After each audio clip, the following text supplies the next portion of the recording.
Yo les postes, bienvenue dans cette nouvelle vidéo. Grosse information en fin de vidéo les postos, on va commencer avec Édouard Michou.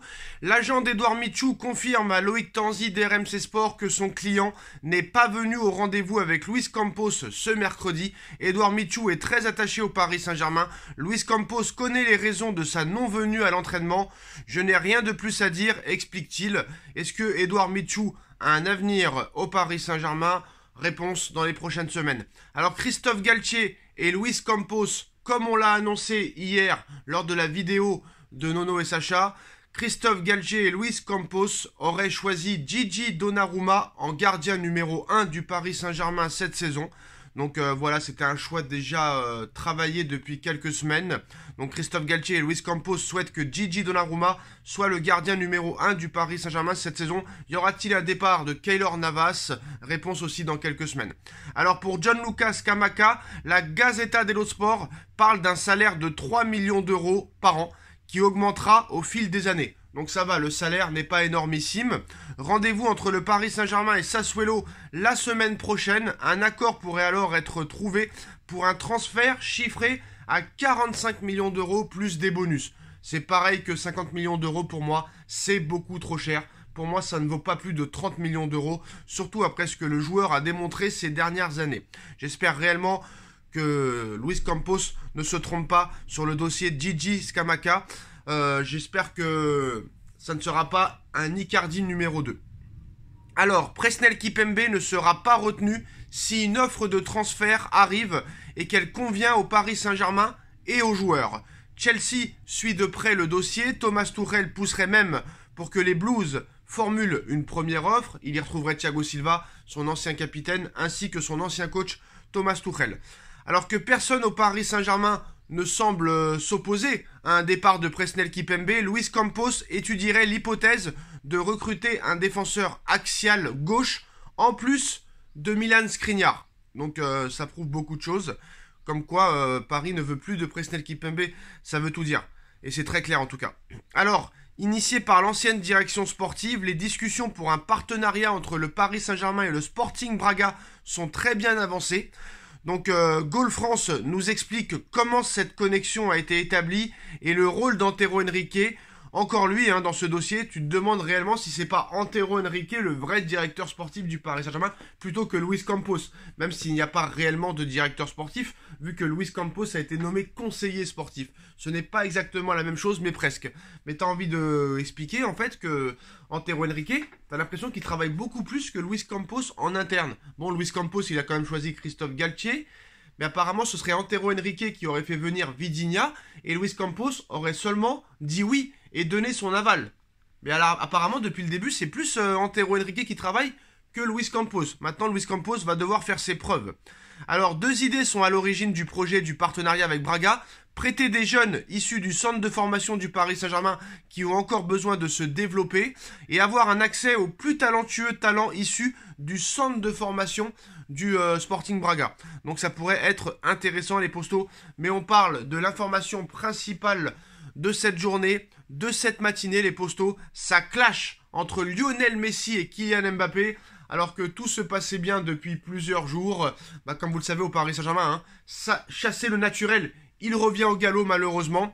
Selon les informations, bon, à prendre avec des pincettes bien sûr, mais selon les informations de la presse espagnole, Kylian Mbappé et Lionel Messi seraient en conflit et en froid, et ce à cause de l'avenir de Neymar Junior. Donc le trio magique du Paris Saint-Germain risque bien de ne plus exister l'an prochain, et tout indique que Kylian Mbappé et Lionel Messi se partageront les responsabilités en attaque, où d'autres joueurs sont attendus. Effectivement, Neymar n'est plus considéré comme intransférable, et même s'il ne sera pas mis dehors comme un malpropre s'il ne trouve pas preneur, toute offre un minimum intéressante sera étudiée par la direction parisienne. Mais encore faut-il que Neymar accepte de partir. Donc, tant Luis Campos que les têtes pensantes de Doha considèrent qu'il n'est plus indispensable. Alors son prix a été fixé à 50 millions d'euros, et même si pour l'instant il n'y a pas eu vraiment de réel contact avec d'autres clubs, le joueur dont le contrat expire désormais en 2027 rêverait du FC Barcelone. Et voilà qu'en Catalogne, justement, on nous apprend de nouvelles informations. L'avenir de Neymar est au cœur des débats. Le Mundo Deportivo aujourd'hui indique ainsi qu'en interne, les relations entre Lionel Messi et Mbappé sont très mauvaises à cause du Brésilien. Lors du feuilleton de sa prolongation, le Français aurait indiqué à ses dirigeants ne plus vouloir de Neymar dans l'effectif parisien, ce qui n'a visiblement pas plu à Lionel Messi, proche de la star brésilienne. Les deux hommes sont effectivement amis et Messi considère que d'un point de vue sportif, et pour le bien du groupe, Messi considère que Neymar doit rester au Paris Saint-Germain. Mais l'avis de Kylian Mbappé au sujet de Neymar serait assez mal passé auprès de Lionel Messi, avec le média qui évoque un court-circuit entre Lionel Messi et Kylian Mbappé. Rien ne va plus entre les deux hommes apparemment. Toujours est-il que dans cette histoire, c'est l'Argentin qui devrait être gagnant, puisque le PSG risque d'avoir bien du mal à se défaire de Neymar. Bon, les postos, on va pas se mentir, c'est une information Mundo Deportivo, un média 100% barcelonais et catalan, qui est dirigé par le FC Barcelone.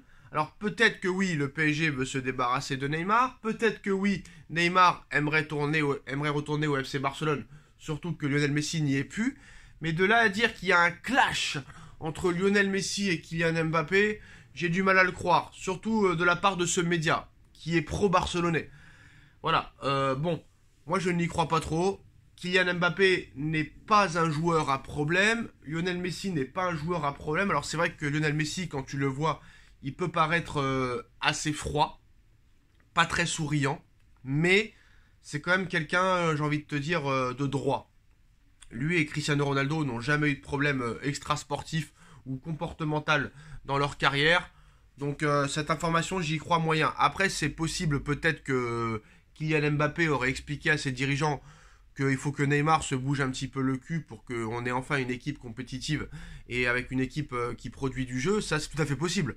Mais je ne pense pas très clairement que Kylian Mbappé aurait demandé le départ très net de Neymar Junior. Je ne pense pas que ce soit le style à Kylian Mbappé. Après, tout le monde peut changer. On verra si cette information sera vérifiée et que ce serait une source viable et fiable. Mais là, j'ai envie de croire que très clairement, ce n'est qu'une rumeur et ce n'est que, on va dire, les infos pro-barcelonaises pour pouvoir un petit peu mettre du rififi dans le groupe parisien, parce qu'on sait très bien qu'en Espagne, le Paris Saint-Germain est détesté. Le PSG est détesté par le Barça, est détesté par Javier Tebas, le directeur de la Ligue de football professionnel, est détesté par le Real Madrid. Donc tout est bon pour faire du buzz du côté du PSG. Et surtout, avec toutes ces informations sur le PSG depuis des années, on se rend bien compte que maintenant le PSG, quand même, a du pouvoir, vraiment, et fait vendre beaucoup de journaux européens. Voilà les postos, en tout cas, dites-moi en commentaire ce que vous en pensez. On like, on partage, on commente, on s'abonne et on se retrouve très vite pour une nouvelle vidéo. Tchuss.